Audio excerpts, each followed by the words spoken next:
அன்பு நெஞ்சங்களே, இறைவன் நமக்கு தந்த புதிய நாளிலே இறைவனுக்கு நன்றி கூறி இறை வார்த்தையால் நம் வாழ்வை பயனுள்ளதாக மாற்றுவோம். இறைவன் நம் அனைவரை நிறைவாக ஆசீர்வதித்து பாதுகாத்து வழிநடத்துவாராக. இன்றைய சிந்தனை நல்ல நிலத்தின் விதைகளாவோம். மத்திய நற்செய்தி நூல் பிரிவு 13 இறை சொற்றொடர்கள் 1 முதல் 23 முடிய. அன்பார்ந்தோர்களே, பொது காலம் 15வது ஞாயிறை சிறப்பிக்கின்றோம். இறை வார்த்தை உயிருள்ளது, ஆற்றல் மிக்கது.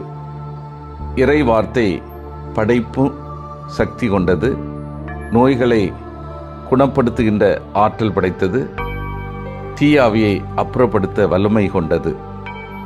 அந்த இறை வார்த்தைக்கு ஒவ்வொரு நாளும் நாம் முக்கியத்துவம் கொடுத்து செயல்பட அழைக்கப்படுகின்றோம். திருப்பாடல் ஆசிரியர் அழகாக குறிப்பிடுவார், இறை வார்த்தையை வாசித்து தியானித்து செயல்படுகின்றவர் பெயர் பெற்றோர். இறை வார்த்தையை ஏற்று செயல்படுத்துகின்றவர்கள் நீரோடைய ஓரம் நடப்பட்ட மரத்திற்கு ஒப்பானவர். பருவகாலத்தில் கனிதந்து பலருக்கும் பயந்தருகின்ற வாழ்க்கை வாழ்கின்றவர்கள். இன்றைய முதல் வாசகத்தின் வாயிலாக கடவுளுடைய வார்த்தை மலைக்கு ஒப்பிடப்படுகிறது.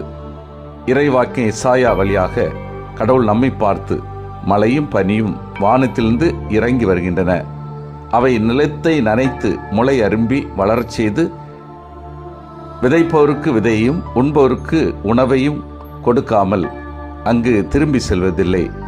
அவ்வாறே என் வாயிலிருந்து புறப்படும் சொல்லும் இடம்பெறும் என்று தெளிவாக கூறப்படுவதை நாம் அறிகின்றோம். கடவுளுடைய வார்த்தைக்கு அதிக ஆற்றலும் வல்லமையும் உள்ளதை நாம் அறிகின்றோம். இன்றைய நற்செய்தி வாசகத்தின் வாயிலாக 4 வகையான நிலங்கள், 4 விதமான மனிதர்களை சுட்டி காட்டுகின்றது. இறை வார்த்தையை ஏற்று செயல்படுத்துகின்றவர்கள் எந்த நிலையில் இருக்கின்றார்கள், மனநிலை எவ்வாறு, ஈடுபாடு எவ்வாறு, அர்ப்பணம் எவ்வாறு என்பதை பார்க்க 4 வகையான மக்கள். முதல் வகையினர் திறந்த உளம் இல்லாதவர்கள், பாதை மீது விழுந்த விதைக்கு ஒப்பானவர்.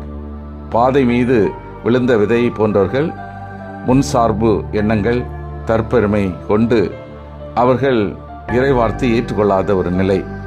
2வது வகை மேலோட்டமானவர்கள், எதிலும் ஆழமான படிப்பில்லாத ஒரு சூழல், உணர்ச்சி வசப்பட்டு இறங்கக்கூடியவர்கள். 3வது வகை பலவற்றில் பரபரப்பாயிருப்பவர்கள். இவர்கள் ஒரே நேரத்தில் பலவற்றில் ஈடுபாடு, வாழ்வில் முக்கியமானவற்றை மறந்து விடுகின்றார்கள். 4வது வகையினர் இறை வார்த்தை கேட்டு அதன்படி வாழ்பவர்கள்.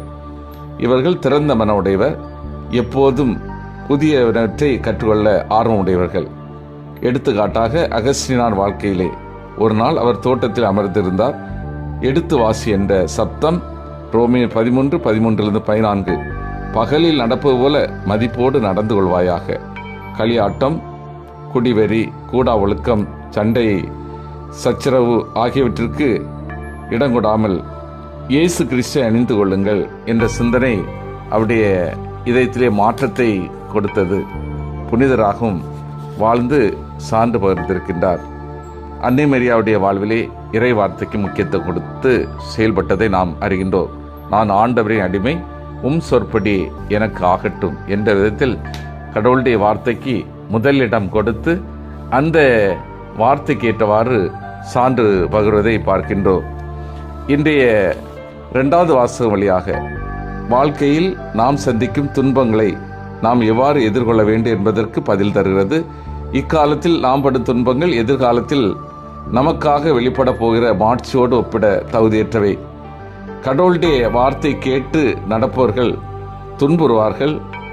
பேர்கால வேதனை அடைவது போன்று இறுதியில் முழுமையான விடுதலையும் மாட்சியும் சந்திப்பார்கள். அன்பார்ந்தவர்களே, ஒவ்வொரு நாளும் நாம் இறை வார்த்தை கேட்கிறோம், வாசிக்கிறோம், தியானித்து செயல்படுகின்றோமா? புனிதர்கள் தியானித்து செயல்பட்டவர்கள், புனித வாழ்க்கை வாழ்ந்தவர்கள். அன்னை தெரசாளுடைய வாழ்விலே சின்ன சிறிய சகோதரர்களுக்கு செய்த உதவியெல்லாம் எனக்கே செய்தீர்கள் என்ற சிந்தனை இறைவார்த்தை தனது இதயத்திலே ஒரு மாற்றத்தை வழங்கியது. சின்ன சிறிய சகோதரர்கள் வழியாக கடவுளை காணக்கூடிய ஒரு மனநிலையோடு அவர் சேவை செய்வதையும் அறிகின்றோம். நூற்றுவர் தலைவர், ஆண்டவரே ஒரு வார்த்தை சொன்னால் போதும் என் ஊழியன் நலமடைவான் என்று இயேசு மேல் நம்பிக்கை கொண்டு அந்த வார்த்தையின் மேல் அதிக பற்றுறுதி கொண்டவராக திகழ்வதை பார்க்கின்றோம். அதே போன்று அவருடைய ஊழியர் நலம் அடைந்ததை அறிகின்றோம்.